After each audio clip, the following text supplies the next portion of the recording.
Le modèle mental, pensé en termes de probabilité, prôné par Charlie Munger, qui consiste à évaluer les décisions en termes de probabilité plutôt que de certitude. Il s'agit d'adopter une approche statistique pour estimer les chances de succès ou d'échec d'une action.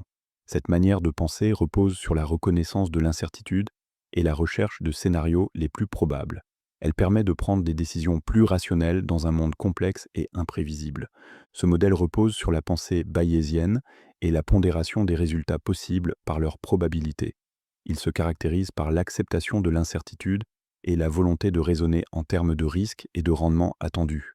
Il implique également la mise à jour continue des estimations à mesure que de nouvelles informations apparaissent. Enfin, il favorise une approche analytique qui réduit l'influence des biais émotionnels. Un investisseur qui adopte cet état d'esprit ne se demande pas si une action va monter ou descendre, mais quelle est la probabilité qu'elle monte et quel serait le gain attendu.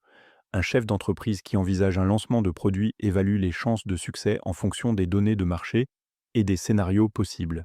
Même dans la vie quotidienne, choisir une assurance ou décider de prendre un parapluie repose sur une estimation implicite des probabilités.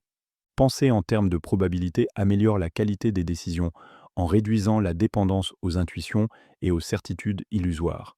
Cela permet de mieux gérer les risques et d'optimiser les ressources en fonction des rendements attendus. Ce modèle favorise également la flexibilité, car il incite à ajuster ses choix en fonction des nouvelles données. Enfin, il renforce la discipline intellectuelle et la rigueur analytique. Cependant, cette approche peut être difficile à appliquer lorsque les données sont insuffisantes ou peu fiables. Elle exige des compétences en analyse et en modélisation, ce qui peut la rendre inaccessible à certains décideurs. De plus, raisonner en probabilité ne garantit pas le succès, car même un scénario peu probable peut se réaliser. Enfin, une focalisation excessive sur les calculs peut ralentir la prise de décision dans des contextes urgents.